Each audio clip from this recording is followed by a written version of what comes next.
Hujan turun perlahan malam itu. Rina duduk sendirian di ruang tamu rumahnya. Lampu kuning redup menerangi ruangan yang terasa sunyi. Jam di dinding menunjukkan pukul 11 malam. Suaminya, Arman, belum juga pulang. Padahal dulu Arman selalu pulang tepat waktu.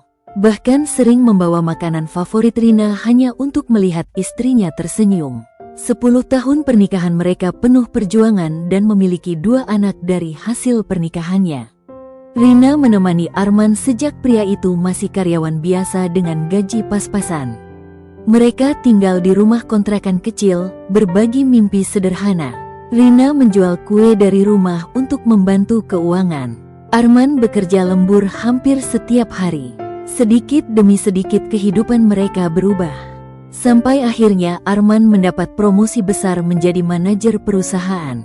Sejak saat itu semuanya mulai berubah dari segi penghasilan dan juga kesejahteraan mereka.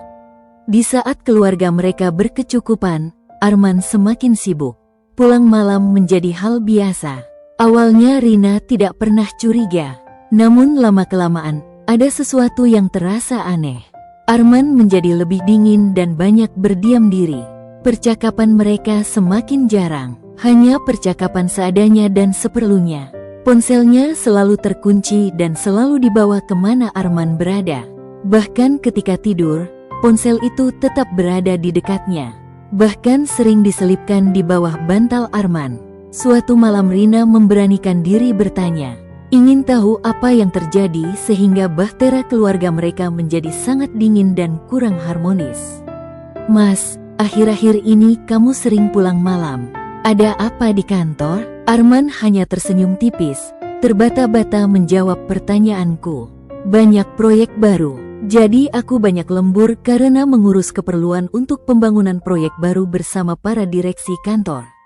Jawaban singkat Arman membuat Rina semakin berpikir negatif dan membuat Rina semakin curiga dengan keadaan keluarga mereka yang terjadi belakangan ini. Sejak malam itu, hati Rina tidak pernah tenang. Banyak pertanyaan yang muncul di benak Rina. Banyak pula dugaan-dugaan yang Rina pikirkan. Suatu malam, saat Arman mandi, ponselnya bergetar di meja. Dan apa yang Rina takutkan sejak awal pun akhirnya terjadi. Rina sebenarnya tidak pernah membuka ponsel suaminya karena dalam kehidupan 10 tahun berumah tangga mereka menerapkan dan melandasi pernikahan mereka dengan rasa percaya antara keduanya. Namun layar ponsel itu menyala. Sebuah pesan muncul. "Mas, besok kita makan siang lagi ya, Mas." Nama pengirimnya, Maya. Jantung Rina berdegup kencang. Dengan tangan gemetar, ia membuka percakapan itu. Isinya seperti pisau yang menusuk dadanya. Ada panggilan manja. Ada foto mereka makan bersama. Ada rencana bertemu diam-diam. Maya adalah sekretaris baru Arman. Malam itu Rina tidak tidur sama sekali. Air mata tidak bisa tertahan lagi dan mengucur deras tanpa Rina bisa hindari. Hatinya tercabik-cabik dan menahan amarah yang luar biasa. 10 tahun pernikahan. Rina berusaha keras menjaga hatinya hanya untuk Arman. Menjaga keharmonisan rumah tangganya. Berbakti kepada Arman yang merupakan suami, kepala keluarga dan juga ayah dari kedua anak mereka. Rina merasa ini seperti mimpi, terasa seperti kebohongan dan tidak nyata. Beberapa hari kemudian, Rina tetap memendam rasa amarah dan api cemburu. Rina memutuskan untuk melakukan sesuatu yang tidak pernah ia bayangkan. Mata hati Rina sudah tertutup dengan rasa kecewa dan amarah yang luar biasa. Ia diam-diam datang ke kantor Arman tanpa sepengetahuan Arman. Dengan sabar Rina duduk di trotoar jalan, menyembunyikan badannya di antara besarnya pohon-pohon mahoni yang tumbuh untuk menghalangi teriknya matahari bagi para pejalan kaki.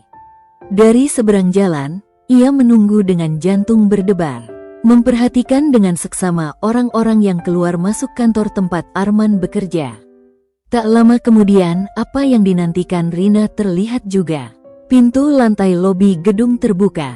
Arman keluar bersama seorang wanita muda yang sangat cantik. Apa itu Maya? Pekik Rina dalam hatinya. Desir api cemburu semakin berkobar menjadi-jadi. Arman dan Maya berjalan beriringan.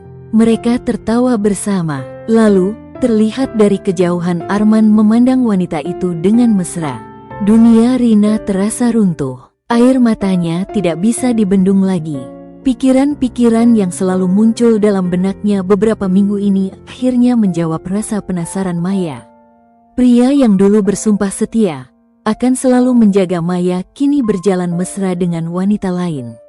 Air mata Rina jatuh semakin deras tanpa suara di tengah rasa panas angin kota Jakarta yang sangat terik siang itu. Malam itu Arman pulang seperti biasa. Setelah melepas sepatu, Arman masuk ke rumah dan meletakkan tas kerjanya di sofa. Namun suasana rumah terasa berbeda. Rina duduk di ruang makan dengan wajah pucat menahan emosi, cemburu yang sudah sangat meluap-luap. Tanpa menyambut Arman, dengan menahan air mata Maya berucap, "Aku sudah tahu semuanya Mas," kata Rina pelan. Arman membeku. "Apa maksudmu Maya?" Maya menatap Arman dengan perasaan penuh dengan amarah. "Saat Mas mandi, HP Mas bergetar dan aku melihat ada nama Maya. Aku buka pesan Maya Mas. Aku baca semua pesan-pesan dari Maya tanpa ada yang terlewat satupun. Foto-foto saat kalian makan siang berdua. Kamu pikir aku tidak akan pernah tahu?" Arman terlihat panik. "Itu tidak seperti yang kamu pikirkan. Lalu apa yang kalian berdua lakukan tadi siang saat aku melihat kalian jalan berdua saat istirahat kantor dari seberang jalan?" Suara Rina mulai bergetar. "Kamu memata-mataiku Rina?" kata Arman. "Ya Mas, aku melihat semuanya. 10 tahun aku menemanimu, dari nol. Aku percaya kamu lebih dari siapapun, tapi apa yang aku dapat? Aku selalu menjaga rasa dan baktiku padamu sebagai suamiku. Tapi apa balasan kamu Mas?" Maya menangis histeris sambil meluapkan rasa sakit hatinya kepada Arman. Arman mencoba mendekat. "Rina, dengarkan aku. Jangan sentuh aku." Suara Rina pecah oleh tangis. "Aku tidak pernah meminta apa-apa darimu. Aku hanya ingin suami yang setia," teriak Rina pada Arman. Arman menunduk. "Aku minta maaf." Kata itu membuat Rina semakin hancur. "Jadi benar," Rina berbisik, "kamu memang berselingkuh?" Arman tidak menjawab, dan diamnya Arman terasa seperti pengakuan. Keesokan paginya, Rina duduk di ruang tamu dengan mata bengkak. Semalaman Rina tidak tidur, memikirkan kejadian semalam yang membuat hati Rina sangat hancur. Arman keluar dari kamar dan melihat koper kecil di dekat sofa. "Rina, kamu mau kemana?" tanya Arman dengan mimik muka terkejut. Rina menatapnya dengan mata penuh luka. "Aku ingin cerai Mas. Sudah bicara dengan pengacara ayah dan proses surat cerai kita akan segera dibuat." Arman terkejut. "Pengacara?" "Ya Mas. Aku ingin kita bercerai." Kata-kata itu terasa seperti petir yang menyambar ruangan. Arman langsung mendekat. "Rina jangan, kita bisa memperbaiki ini. Ada sesuatu yang kamu belum tahu tentang keadaanku." Air mata Rina jatuh lagi. "Memperbaiki apa, Mas? Keadaanmu yang seperti apa?" "Keadaanmu yang saat ini sangat bahagia dengan Maya. Kepercayaanku sudah hilang Mas. Sudah kamu hancurkan." Ini hanya kesalahpahaman Rina. Kesalahpahaman? Diam-diam sembunyi saling bertukar chat? Diam-diam jalan bersama di saat waktu istirahatmu di kantor? Rina tertawa pahit. "Itu bukan kesalahpahaman, itu hubungan," jerit Rina sambil menangis. Arman terlihat putus asa. "Rina, tolong jangan lakukan ini." Rina berdiri dengan tubuh gemetar. 10 tahun aku hidup untuk kamu. 10 tahun aku percaya kamu tidak akan menyakitiku. Dan sekarang kamu ingin aku berpura-pura semuanya baik-baik saja?" Arman tidak mampu menjawab. Akhirnya Rina berkata dengan suara pelan namun tegas, "Aku lebih memilih kehilangan suami daripada hidup dengan pria yang menghancurkan hatiku dengan kebohongan." Malam itu Rina meninggalkan rumah mereka. Beberapa minggu kemudian sidang perceraian digelar. Rina duduk dengan wajah tenang meski hatinya hancur. Arman terlihat jauh lebih kurus dari biasanya. Saat hakim mengetuk palu, semuanya selesai. 10 tahun pernikahan berakhir hanya dalam beberapa menit. Saat keluar dari pengadilan, Arman memanggil Rina. "Rina, maafkan aku." Namun Rina terus berjalan tanpa menoleh. Ia pikir semuanya sudah selesai. Namun ternyata cerita mereka belum selesai. 3 bulan setelah perceraian, Rina masih menjalani kehidupan yang berat setelah perceraiannya dengan Arman. Nak-nak mereka selalu menanyakan kenapa ayah tidak menjenguk mereka di rumah kakek. Rina hanya membalas pertanyaan mereka dengan jawaban, "Ayah masih sibuk dengan pekerjaan ayah. Ayah pasti akan datang," jelas Rina kepada anak-anaknya sambil menahan air matanya. Siang itu Rina menerima telepon, nomor yang tidak pernah dia kenal. Dengan ragu-ragu Rina menjawab panggilan itu. "Bu Rina, apa betul ini Bu Rina?" "Saya Maya, Bu." Rina terkejut dan hampir menutup telepon. Namun suara Maya terdengar berbeda. Ada kekhawatiran dalam suaranya. "Ada kepentingan apa Maya? Belum cukup kamu menghancurkan keluarga saya?" Dari seberang Maya mulai menangis. "Pak Arman sakit." Kata-kata Maya membuat Rina terdiam 1000 bahasa. Maya akhirnya mengungkap semuanya. Sebenarnya Maya dan Arman tidak mempunyai hubungan apa-apa. Setiap jam istirahat Maya selalu mengantar Arman kontrol di sebuah rumah sakit swasta terkenal yang memang berdiri tidak jauh dari gedung tempat Arman dan Maya bekerja. Maya menambahkan Arman sengaja tidak menceritakan penyakitnya kepada Rina karena Arman ingin Rina tidak terkejut dengan penyakit yang diderita Arman. Karena Arman didiagnosis penyakit mematikan stadium akhir. Arman ingin menjelaskan keadaan sakitnya kepada Rina di saat waktu yang tepat. Tanpa menunggu penjelasan Maya selesai, Rina langsung bergegas keluar dari rumah. Tangannya gemetar saat membuka pintu mobil. Hatinya terasa sesak, seolah ada batu besar menekan dadanya. Selama perjalanan menuju rumah sakit, pikirannya dipenuhi satu perasaan yang tak pernah ia rasakan sebelumnya. Penyesalan. Air mata terus mengalir tanpa bisa ia tahan.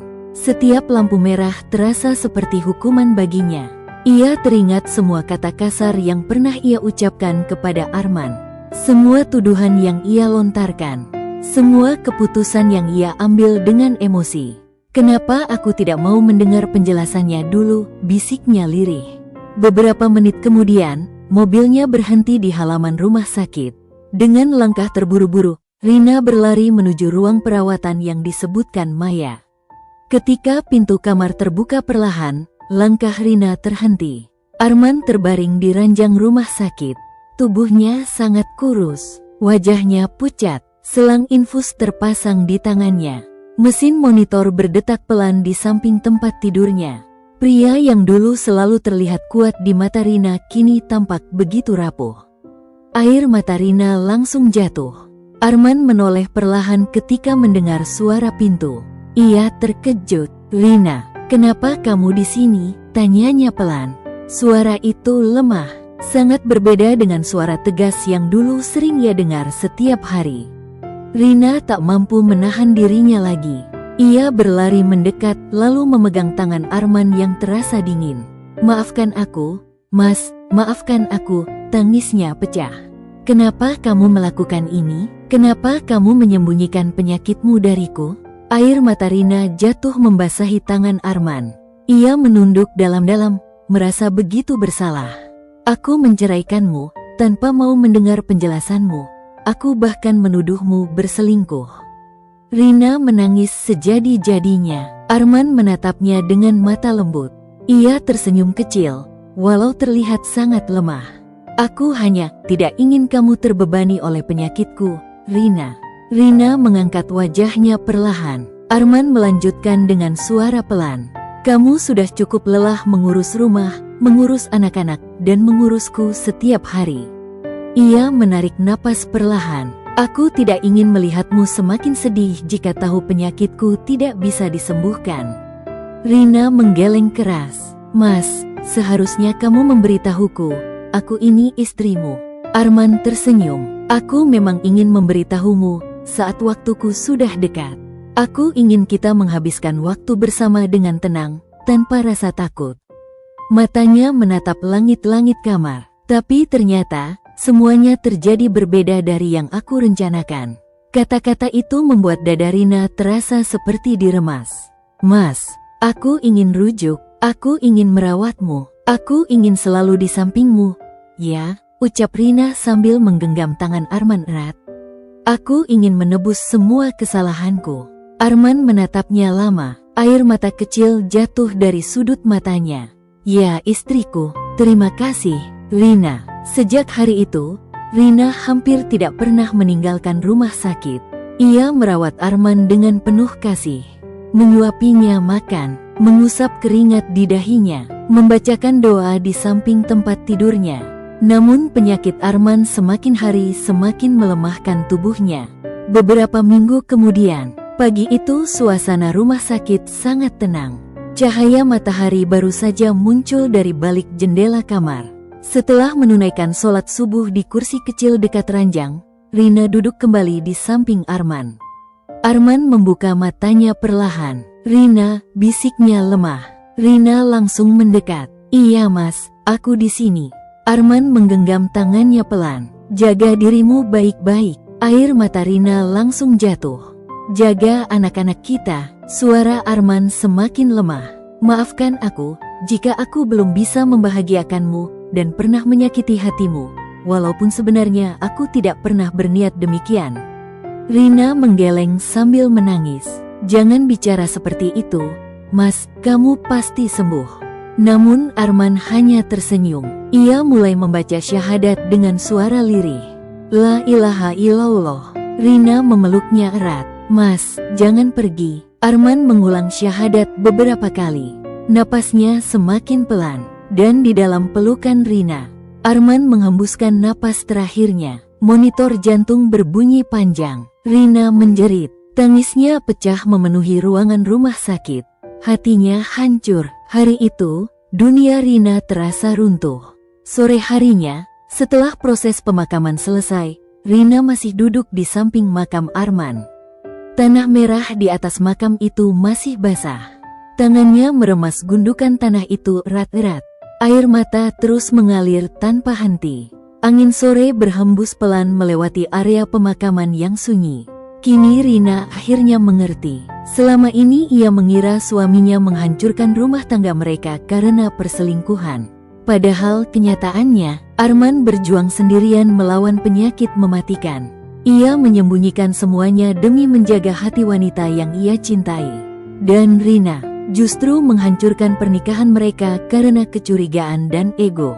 Penyesalan terbesar dalam hidup Rina hanya satu, kehilangan. Ia baru mengetahui kebenaran itu saat Arman sudah terbaring lemah di rumah sakit. Saat kesempatan untuk memperbaiki semuanya hampir habis. Dan sekarang, kesempatan itu benar-benar telah pergi. Selamanya. Terima kasih sudah menonton cerita ini. Sampai jumpa di video selanjutnya.